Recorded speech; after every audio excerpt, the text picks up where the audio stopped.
লীলাবতীর গল্পকথনে আজকের আলোচ্য বিষয় ঘরের নবী পরের নবী। মক্কা বিজয়ের আগের ঘটনা। নবীজি সাল্লাল্লাহু আলাইহি ওয়াসাল্লাম তার 1400 সাহাবী সমেত মদিনা থেকে উমরা করার উদ্দেশ্যে মক্কা অভিমুখে রওনা করলেন। অনেকদিন পর নবীজি একেবারে দল বলে নিজ মাতৃভূমিতে ফিরে যাচ্ছেন।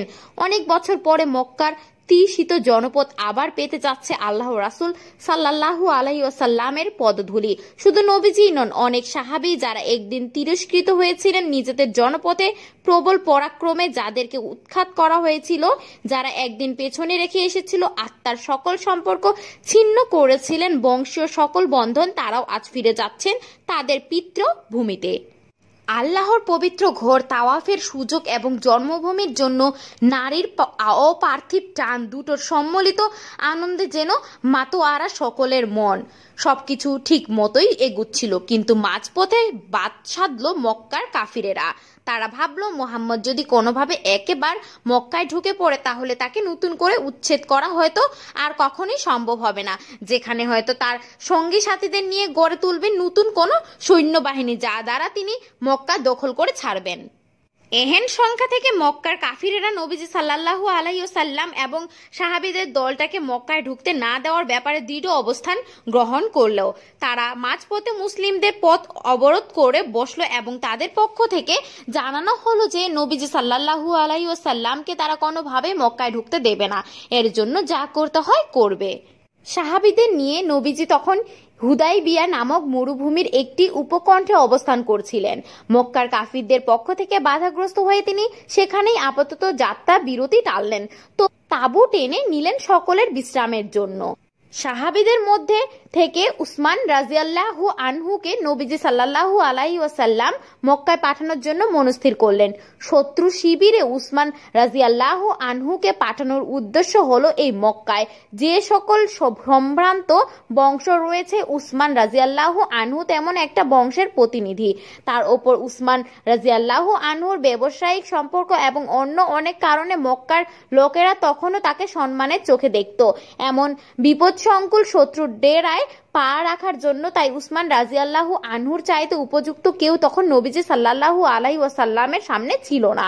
উসমান রাদিয়াল্লাহু আনহুকে উদ্দেশ্য করে নবীজি সাল্লাল্লাহু আলাইহি ওয়াসাল্লাম বললেন, উসমান কুরাইশদের বলবে যে তাদের সাথে কোনো ধরনের যুদ্ধ করার অভিপ্রায় নিয়ে আমরা আসিনি। আল্লাহর ঘর তাওয়াফই আমাদের একমাত্র উদ্দেশ্য। তাওয়াফ শেষ করেই আমরা পুনরায় মদিনায় ফিরে যাব। নবীজি সাল্লাল্লাহু আলাইহি ওয়াসাল্লামের নির্দেশ পেয়ে উসমান রাদিয়াল্লাহু আনহু মক্কার উদ্দেশ্যে যাত্রা করলেন। দিনের পর দিন পার হয়, কিন্তু ভালো মন্দ কোনো সংবাদ সমেত উসমান রাদিয়াল্লাহু আনহু আর ফিরে আসা হয় না। অপেক্ষার প্রহর দীর্ঘ থেকে দীর্ঘতর হয়। সবাই উন্মুখ হয়ে তার জন্য পথ চেয়ে বসে থাকে। উসমান ফিরবেন এবং সাথে বহন করবেন একটা সুসংবাদ। মুসলিমদের উমরাহ করতে দেওয়ার ব্যাপারে মক্কার মুশরিকদের দ্বিমত নেই কোনো, এমন একটা আনন্দ সংবাদের জন্য অপেক্ষায় সকলে। কিন্তু একদিন মুসলিম শিবিরে একটা খবর চাউর হলো, জোরে সোরে উসমান রাদিয়াল্লাহু আনহুকে কুরাইশরা হত্যা করেছে। খবরটা শুনে নবীজি সাল্লাল্লাহু আলাইহি ওয়াসাল্লাম অসম্ভব রেগে গেলেন। নবীজি সাল্লাল্লাহু আলাইহি ওয়াসাল্লামের প্রিয়তম সাহাবীকে কুরাইশরা অন্যায়ভাবে হত্যা করেছে, এই সংবাদ নবীজি সাল্লাল্লাহু আলাইহি ওয়াসাল্লামের অন্তরকে ক্ষত বিক্ষত করে দিল। তিনি এই অন্যায় হত্যার কঠিন বদলা নেওয়ার সংকল্প করলেন।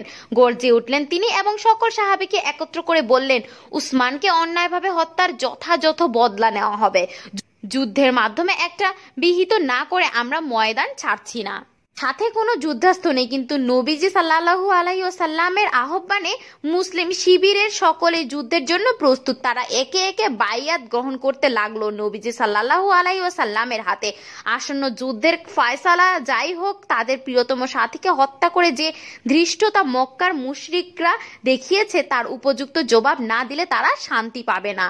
বাইয়াত পর্ব একেবারে শেষ পর্যায়ে হঠাৎ সকলে লক্ষ্য করলো অদূরে ঘোড়ায় আহরণ করা একটা ছায়া মূর্তি ক্রমশই দৃশ্যমান হচ্ছে। সকলের সন্ধিবদ্ধ নজর তখন ওই আগন্তুকের দিকে নিবদ্ধ। ছায়া মূর্তি যত নিকটবর্তী হচ্ছে উত্তেজনা যেন ততই বাড়তে লাগলো মুসলিম শিবিরে।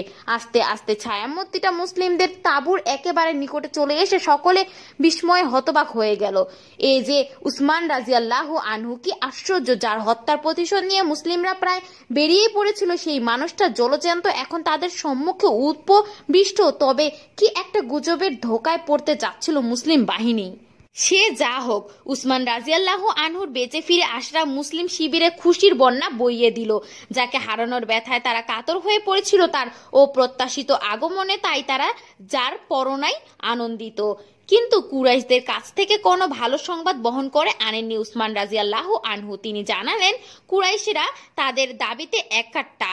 অহংকারের দর্প চূর্ণ করে তারা কোনোভাবেই মুসলিমদের উমরা করার জন্য মক্কায় ঢুকতে দিতে রাজি নয়। দরকারে তারা যুদ্ধেও জড়াবে। বিনা বাধায় তারা মুসলিমদের মক্কায় যখন প্রবেশ করতেই দেবে না, সম্মুখ সমরে জড়ানো ছাড়া তখন আর উপায় কি? যুদ্ধের প্রস্তুতি থেকে সরে এলেন না নবীজি সাল্লাল্লাহু আলাইহি ওয়াসাল্লাম। রণ সাজে সজ্জিত সকল সাহাবীকে তিনি আসন্ন যুদ্ধের ব্যাপারে আরো উদ্দীপ্ত করে তুলতে লাগলেন। এবার যুদ্ধই হবে শান্তির সমাধান। মুসলিমরা যুদ্ধ প্রস্তুতি থেকে বিরত হয়নি, বরং সদল বলে মক্কা আক্রমণের জন্য এগুচ্ছে। এমন সংবাদে মাথায় যেন বাজ পড়ল মক্কার মুশরিকদের। তারা ধারণা করেছিল গো ধরে মুসলিমদের যাত্রা ঠেকিয়ে দেওয়া যাবে। নিজেদের জায়গায় অবিচল থাকলেই বুঝি পিছু হটবে মুহাম্মদের বাহিনী।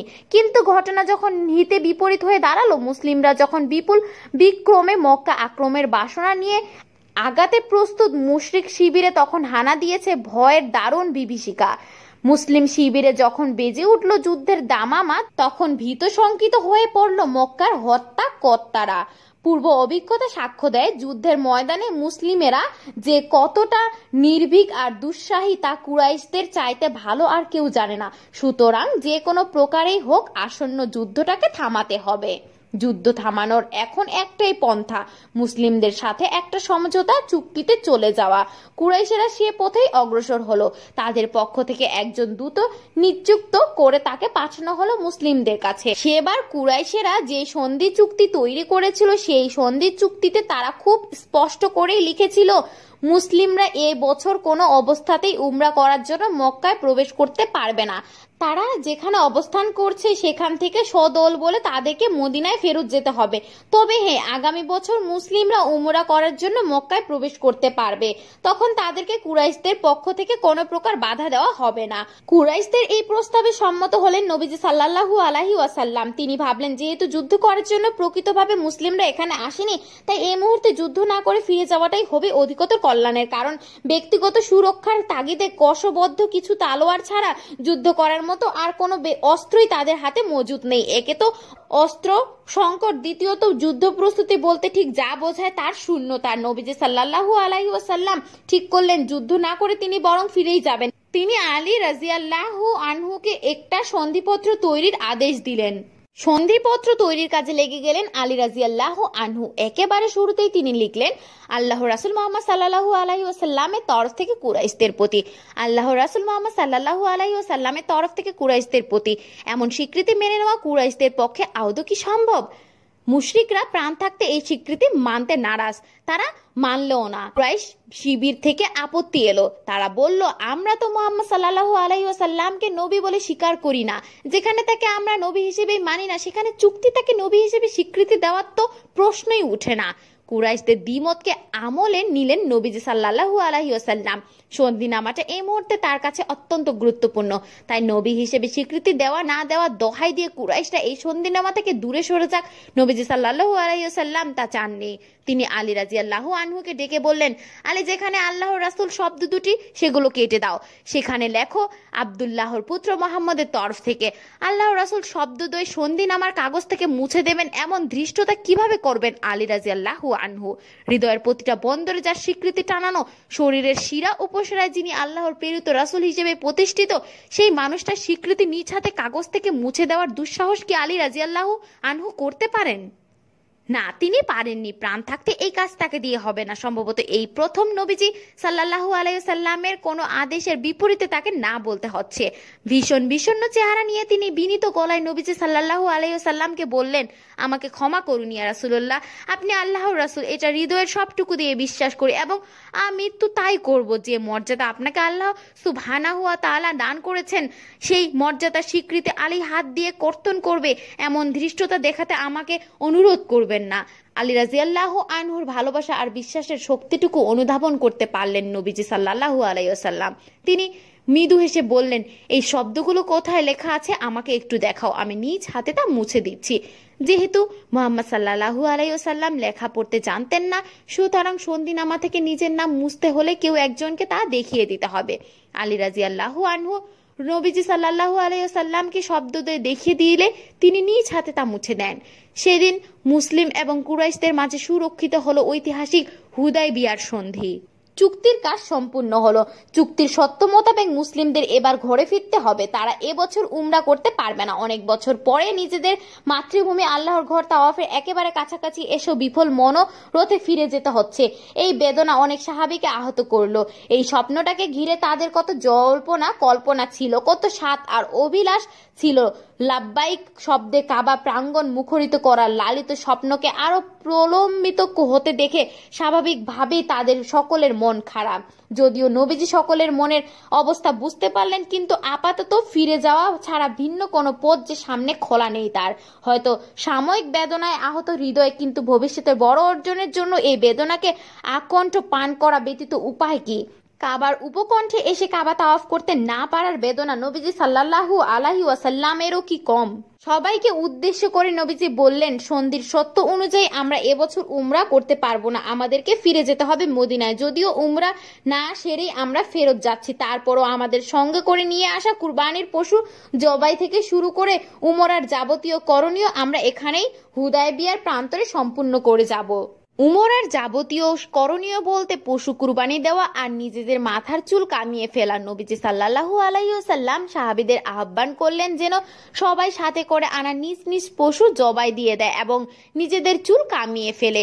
তবে ঘটনার আকস্মিকতায় সাহাবীরা সেদিন এতটাই বিমূঢ় আর বেদনাহত ছিলেন যে নবীজি সাল্লাল্লাহু আলাইহি ওয়াসাল্লামের আহ্বানে তাড়িত সাড়া দিতে তারা ব্যর্থ হলেন। নবীজি সাল্লাল্লাহু আলাইহি ওয়াসাল্লাম একবার দুইবার করে বেশ কয়েকবার তাদের বললেন পশু কুরবানি এবং চুল কামাতে, কিন্তু মুসলিম শিবিরে তা পালনের তেমন কোনো আগ্রহ পরিলক্ষিত হলো না। সেই সফরে নবীজি সাল্লাল্লাহু আলাইহি ওয়াসাল্লামের স্ত্রী উম্মু সালামা রাদিয়াল্লাহু আনহাও কাফেলার সাথী ছিলেন।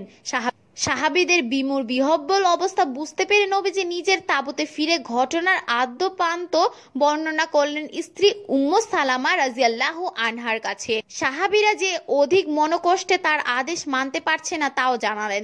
সাহাবীদের এমন অদ্ভুত আচরণে নবীজি নিজেও খানিকটা বিস্মিত। তিনি বুঝতেই পারছিলেন না এমন পরিস্থিতি কিভাবে সামাল দেবেন। তিনি উম্মু সালামা রাদিয়াল্লাহু আনহাকে বললেন, কি করা যায় বলো তো? উম্মু সালামা বললেন, একটা কাজ করা যেতে পারে। পশু কুরবানি কিংবা চুল কামাইয়ের ব্যাপারে তাদের আর কোনো কিছুই বলার দরকার নেই। আপনি বরং নিজের পশুটাকে কুরবানি দিন এবং মাথাও কামিয়ে ফেলুন। আমার মনে হচ্ছে আপনাকে কাজ দুটো করতে দেখলে সাহাবীরাও সদল বলে সেগুলো করতে উদ্বুদ্ধ হবে এবং তারা উৎসাহের সাথে সেগুলো করবে। উম্মু সালামা রাদিয়াল্লাহু আনহার পরামর্শটা বেশ মনে ধরল নবীজির। তিনি স্ত্রীর কথা মতো তাঁবুর বাইরে বেরিয়ে এলেন। কাউকে আর কোনো কিছু না বলে নিজের পশুটাকে নিজেই কুরবানি দিয়ে দিলেন এবং চুল কামাতে বসে গেলেন। নবীজি সাল্লাল্লাহু আলাইহি ওয়াসাল্লামকে পশু কুরবানি এবং নিজের মাথা কামাতে দেখে যেন সম্বিত ফিরে পেল সাহাবীরা। কি একটা ঘোরের মধ্যেই যেন তারা ডুবেছিল এতক্ষণ। ঠিক কি কারণে যে সাধারণ চিন্তার বিরুদ্ধে গিয়ে তারা ক্ষণিকের জন্য নবীজি সাল্লাল্লাহু আলাইহি ওয়াসাল্লামের আদেশ পালনে অনীহা দেখালো তা তারা নিজেরাও জানে না। নবীজি সাল্লাল্লাহু আলাইহি ওয়াসাল্লাম কিছু করবার আদেশ দেবেন আর তা করা হবে না, তাকে কি কোনো কিছু করতে দেখবেন কিন্তু নিজেরা তা করবেন না, এমনটা তা তাদের কল্পনারও অতীত। নবীজি সাল্লাল্লাহু আলাইহি ওয়াসাল্লামের দেখা দেখি মুসলিম শিবিরের সকলে হুড়মুড় করে নিজেদের পশুদেরকে কুরবানি দিয়ে দিল এবং নিজেদের মাথা কামাতেও লেগে গেল। অবস্থা এমন দাঁড়ালো যে সেদিন মাথা কামাতে গিয়ে অনেক সাহাবী মাথায় খুর পর্যন্ত লাগিয়ে দেয়। নবী জীবনের এই ঘটনা থেকে মোটা দাগে তিনটে গুরুত্বপূর্ণ বিষয় আমাদের শেখার আছে। অনেক বছর অপেক্ষার পরে নবীজি সাল্লাল্লাহু আলাইহি ওয়াসাল্লাম সাহাবীদের নিয়ে উমরা করতে বের হন। সেই যাত্রা কুরাইশরা পথিমধ্যে ভেস্তে দিলে নবীজি খুব সাবধানতার সাথে পরিস্থিতি নিয়ন্ত্রণ করেন। যুদ্ধের দামামা বেজে উঠেও তা যখন শেষ অবধি সন্ধি চুক্তির দিকে মোড় নেয়, নবীজি সাল্লাল্লাহু আলাইহি ওয়াসাল্লাম মুসলিমদের বৃহত্তর স্বার্থের কথা চিন্তা করে চুক্তি করতে রাজি হয়ে যান। আবার ওই সন্ধি চুক্তিতে কুরাইশেরা আল্লাহর রাসূল শব্দদ্বয় রাখতে আপত্তি জানালে তাতেও দ্বিধাহীন চিত্তে সায় দিয়ে দেন তিনি। একবার কল্পনা করুন তো, আল্লাহর প্রেরিত একজন রাসূল যার উপরে নাজিল হয়েছে মহাগ্রন্থ আল কুরআন, সেই তিনি নিজের হাতে একটি দ্বিপক্ষীয় চুক্তিনামা থেকে আল্লাহ প্রদত্ত স্বীকৃতিটুকু মুছে দিয়েছেন। আলী রাদিয়াল্লাহু আনহু যে কাজ করার সাহস পাননি, কত আবলীলায় সেই কাজ মুহাম্মদ সাল্লাল্লাহু আলাইহি ওয়াসাল্লাম করে দেখিয়েছেন। নবীজি সাল্লাল্লাহু আলাইহি ওয়াসাল্লাম এমন এক গোত্র, এমন একটা সমাজ থেকে উঠে এসেছিলেন যেখানে সামাজিক মর্যাদার বিষয়ে সকলের নিরন্তর আগ্রহ। সমাজে কেউ একটু প্রতিপত্তি অর্জন করলেই, কারো ধন সম্পদের পরিমাণ একটু বাড়লেই মানুষগুলো মরল সাজার জন্য মরিয়া হয়ে ওঠে। মানুষ তাকে বাহাব্বা দেবে দেখলে হাত তালি দেবে, সম্মানে উঠে দাঁড়াবে, তার নাম শুনলে অন্যেরা ভয়ে থির করে কাঁপবে। ওই সমাজে এমন চিন্তাগুলোই ছিল স্বাভাবিক। কিন্তু এমন একটা সমাজে নবীজি সাল্লাল্লাহু আলাইহি ওয়াসাল্লাম একেবারে ব্যতিক্রম। আল্লাহর রাসূল উপাধি কোনো মানুষের দেওয়া স্বীকৃতির নাম নয়, সমাজের কোনো গোত্র প্রধান, কোনো মরল কিংবা প্রভাবশালী নেতার কাছ থেকে পাওয়া স্বীকৃতিও নয় এটা। এই স্বীকৃতি দানের মালিক খোদা আল্লাহ সুবহানাহু ওয়া তাআলা। এই স্বীকৃতিকে মুহূর্তেই মুছে দিতে হলে এক প্রশান্ত হৃদয়ের অধিকারী হতে হয়, যে হৃদয়ে ক্ষমতার দাম্ভিকতা নেই, তার বদলে আছে মাটির মানুষ হয়ে থাকার অনন্য অভিলাষ। আকাশের মালিকের কাছে নবীজি সাল্লাল্লাহু আলাইহি ওয়াসাল্লাম তো মাটির মানুষ হয়েই থাকতে চাইতেন। মাটির আয়নায় যারা নিজেদের দেখতে পায়, অন্যের চোখে বড় হওয়ার বাসনা তাদের থাকতেই পারে না। প্রশ্ন থেকে যায়, নিজ হাতে আল্লাহ রাসূল শব্দময় মুছে দেওয়ার মতন কাজটি নবীজি সেদিন কেন করেছিলেন? আলী রাদিয়াল্লাহু যে কাজ করতে ভীত সন্ত্রস্ত হয়ে পড়েন, যে কাজ সাহাবীদের মনোবেদনার কারণ হয়ে দাঁড়াবে, সে কাজ করতে কোন জিনিসটা নবীজি সাল্লাল্লাহু আলাইহি ওয়াসাল্লামকে উৎসাহিত করেছিল? মোটা দাগে তা ছিল উম্মাহর স্বার্থ।